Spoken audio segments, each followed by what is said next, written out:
중심에서 세어보고 달아보시는 하나님, 세어보고 달아보시는 하나님, 이런 제목으로 큐티 나눔 갖도록 하겠습니다.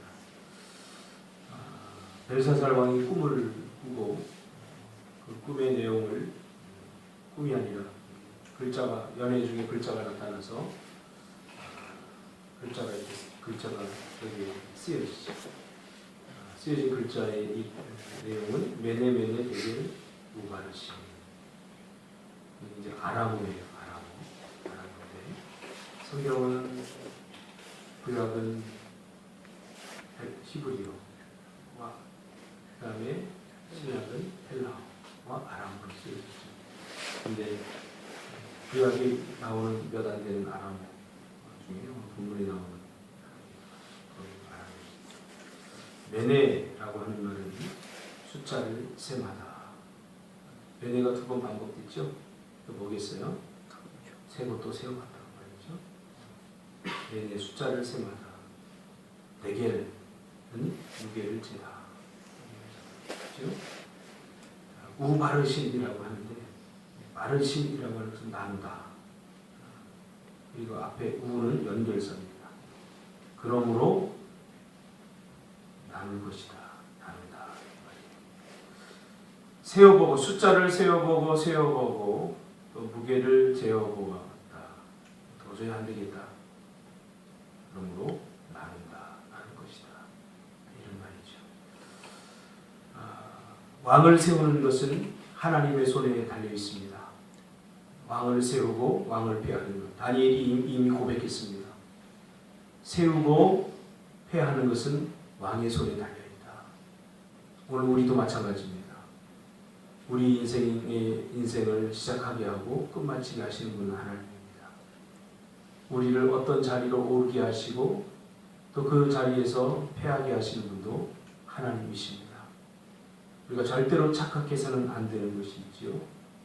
내가 혹은 누군가가 나를 세웠다. 하나님이 아닌 누군가. 혹은 내 힘과 내 능력으로 여기까지 왔다. 여러분에게 맡겨진 직분, 직책, 이것도 우리가 반드시 기억해야 될 것이 있어요. 작은 교회다 보니까 이 직책에 대한 책임감, 의무감이 굉장히 소홀할 수가 있습니다. 그러나 이것은 하나님께서 세우신 것입니다. 큰 직책이건 작은 직책이건 내가 어떤 자리에 올랐던 것은 바로 하나님의 손에 달려있다. 그래서 우리가 절대로 잊어서는 안 됩니다. 목사가 세운 게 아닙니다. 하나님께서 세우신 것입니다. 다니엘을 통해서 우리가 분명하게 이야기했잖아요. 이것은 왕에 대한 이야기만 아닙니다.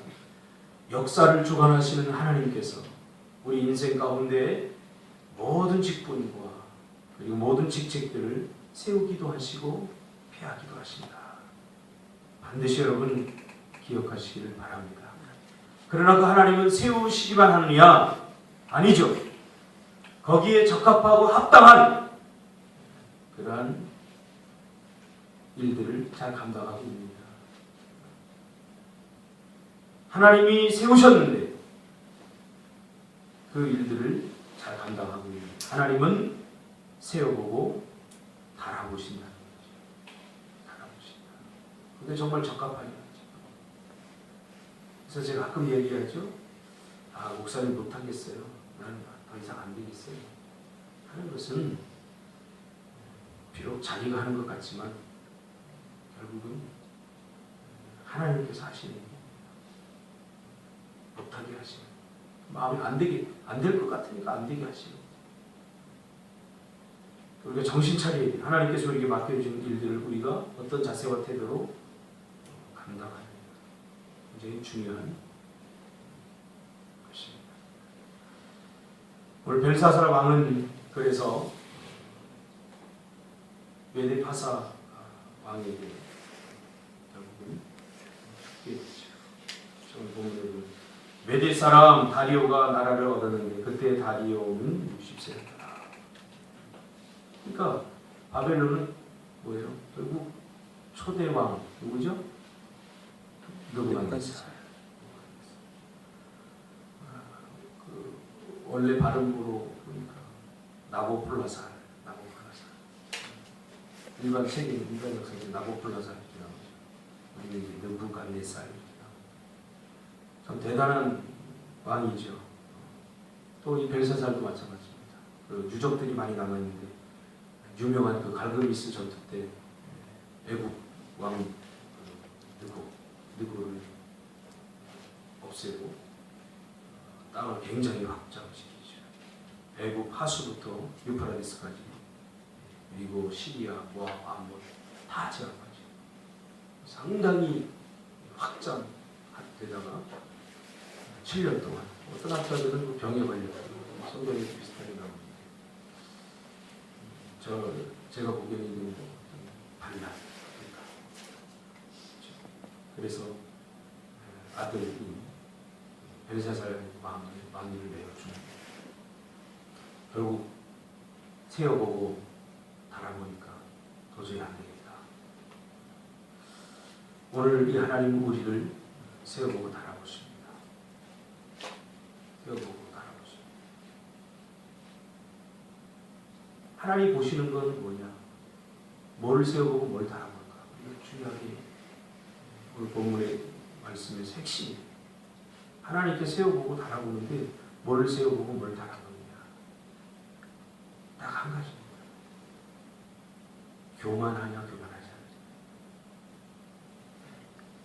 교만한 사람은 일단 뭐라고 그랬죠? 완고해서 다니다는 말이 있잖아요. 불순종하게 되죠. 교만이 무서운 거예요.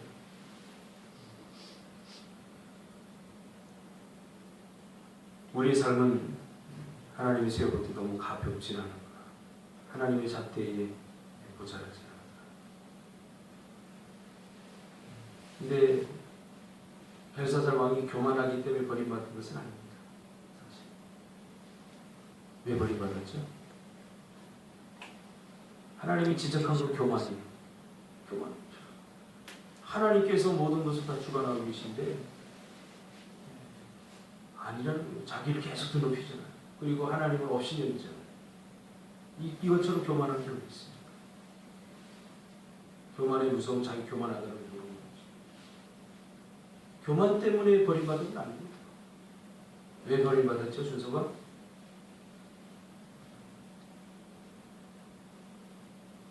교만한 사람은 몰라요. 절대 교만한 사람 답할 수가 없어요. 야, 왜 버림받았지? 성전에 있는 예루살렘 성전에서 가져온 금이나 교식기들을 사용하는 교만했기 때문에 그런 거죠? 교만한 사람은 절대 버려요. 황진아, 왜 버림받았지? 교만해서 저는 굉장히 똑똑해요. 태가 왜 버림받았지?